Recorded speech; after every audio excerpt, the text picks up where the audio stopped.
If we're single for a long time, or we never go on dates, things like that, we tend to internalize something being uniquely wrong with us. Talking about my father and how we don't have a relationship. Man starts telling me that I need to find a way for my father and I to be cool again. And he is a little older than me. He has that, like, I know what I'm talking about, slightly condescending manner that I can't stand. Like those pictures. We're all trying to caretake someone who doesn't want to do the inner work. No longer have that stress. So I look fabulous. I look way better now.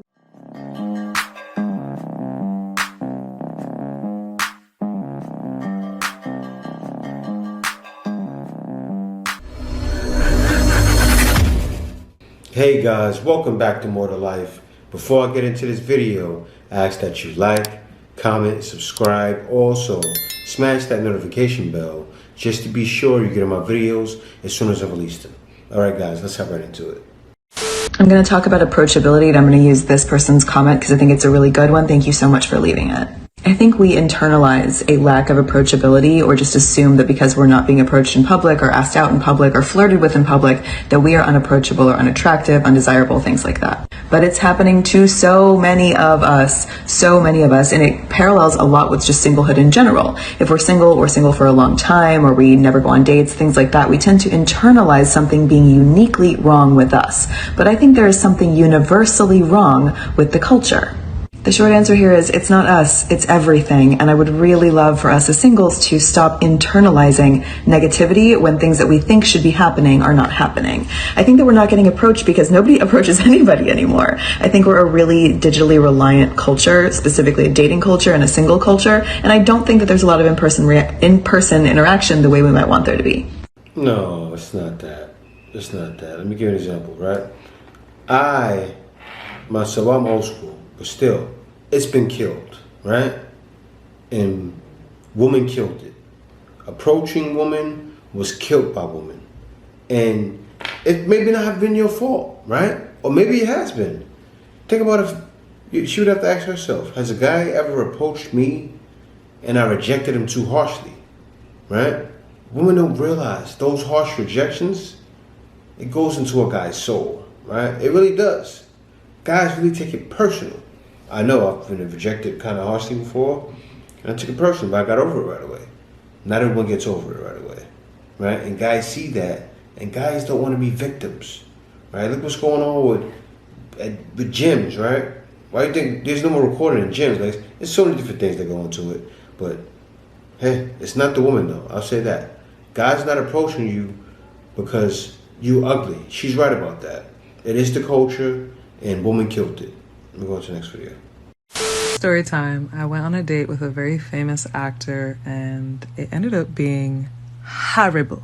So we went out to eat at this really nice place in Miami, one of my faves. Everyone knows him. And I'm like, Lord have mercy, there's gonna be no type of discretion. It was like the entire time people were in our face, looking, turning, watching, and I was like, oh, I don't know how I feel about this.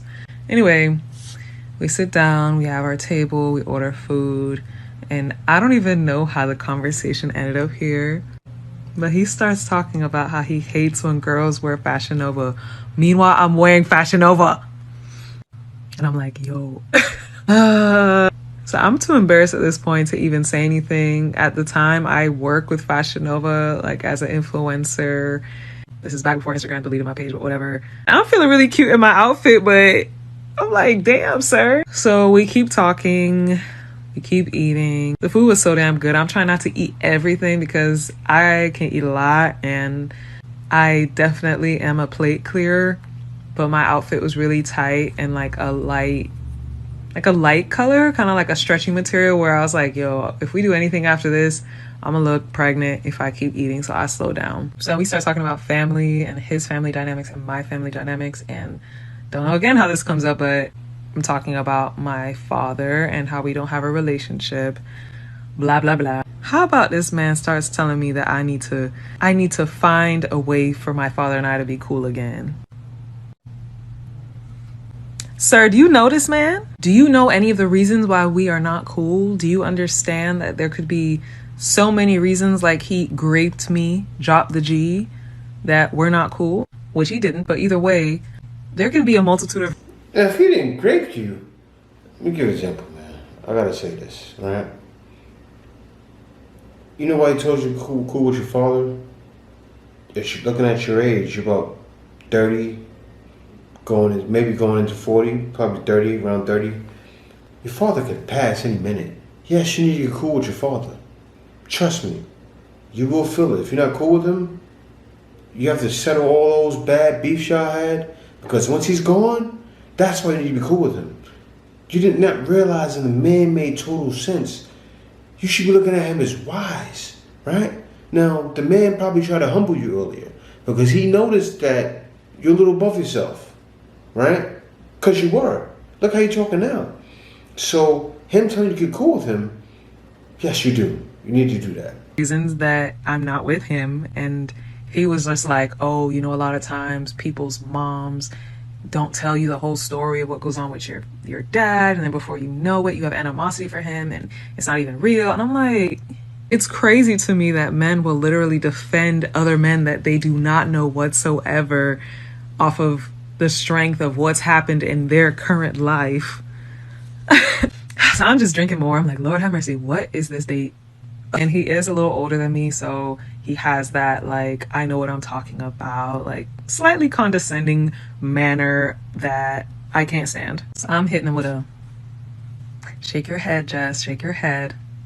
Because if I say how I really feel, I'm gonna flip this table and dip. So I'm just like, stay pleasant, just get through this evening. And then it gets worse. I don't know how we end up here, but we start talking about Rihanna. This man starts telling me how much he loves Rihanna, how much he wishes he could date Rihanna, how much he would just do anything for her, how he's like a super fan and I'm like, bruh, who doesn't want to date Rihanna? She's a baddie, she's beautiful, she's from the islands. You done know all how to ting go. But can we not do that right now? Bruh. When I tell you this man, it went into strict and very definitive detail about Rihanna's appearance, about how classy she is, about how he felt like he would just suck her toes and just, it was insane. I knew I would never see him again after the date. I was like, yeah, this is dead. Like, we're never doing it again. I said to myself, it's so funny that a lot of women will think that dating men with status and dating these famous men is just gonna make life easier, when they don't realize that a lot of the times, not saying always, but a lot of the times when men have clout or they have money or they have some kind of status, they have their own crap going on in the background that you're probably going to find out about, and they just make it really hard to deal with, and they're not willing to see their own crap because in their mind they're perfect and they're a catch and you should be lucky to be here. But yeah, I never saw Bro again. Why am I not surprised? Negative 10 out of 10 would not recommend. Well, what happened was she went on a date with a man that had nothing to prove. That's what it's like. He has nothing to prove. He doesn't feel a need to impress you, and you've seen it. So he came to you, yeah, a little sour, but you had a friend. And you know, she should have took it like that. Maybe we hang out again like it was a friend, and you could have friend zoned a famous actor. These women don't know who the friends are. I swear, that could have been your friend. You was in there. You could have friend zoned them. Ooh. I'm not talking to somebody. I know somebody listening going, yeah, Jay, she sure could have, right? She could have made that her best friend. Chopped it up. Boom. She's looking at a date. Oh, I can get ahead. Instead of thinking, let me make him my friend. Let me talk to him and be cool with him like he's my friend. And get him relating to me that way. Right? I don't know. Let's keep going. And this is for all the men who follow me and skip over all the high vibrational content and like my bathing suit pictures. Don't like those pictures. Who is that girl? Those are not for you. I post those for the girls. Thank you.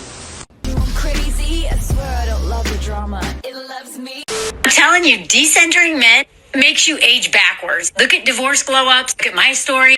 That is the amazing Mel Hamlet. She is doing the goddess's work, washing women's brain with information you need to listen to, because for far too long, women have been brainwashed to believe that you are the caregiver, you are the nurturer, you are the fixer, you are the savior. That's where you get your value. That is utter because literally men are unaliving you. They are sucking you of all your energy and your time. Wait a minute. Who are you? You have to become obsessed with you. You have to become selfish and make yourself a priority. When I decentered men in my life, everything shifted in my favor. I reclaimed my time, my energy. I'm becoming more vibrant, more passionate, more determined in life as an older, iconic woman. And here's the kicker, because I don't have all the... You know, this woman talking like both of them. And I don't know their story. They sound like they divorced their husbands, don't they? Oh, you know, after I got all that money from him, and then now I'm more centered, more like, I don't know. Like, is she divorced? Anybody know her? Because that's how I swear. It's like I swear she's like, she said, I divorced him and then I got more of my, I got more of my life because I got all this money. And like, keep it all the way real. Like, say it with your chest. Remember that from a couple videos ago? Say it with your chest. I divorced him and da da da da da. And I don't know if that's the case, but if it is, say it with your chest. Stress of dealing with the emotional labor or trying to caretake someone who doesn't want to do the inner work. I no longer have that stress. So I look fabulous. I look way better now than I ever did when I was in relationship. Go follow Mel Hamlet, and today decenter men and carry on decentering men and center yourself. You can't make up. Woo! Damn. She's an angry feminist. Guys, you can't tell me she wasn't angry. And dissenting herself. She growling and drooling. She said, I look more better than I ever have looked. And it's like, man, I'm looking at you now. Like, what did you look like before? Could you imagine? Like, put a now and put a before picture in. Imagine what the before picture is. That's wild. There's definitely more to life than not getting that. See you next video. Answer's coming.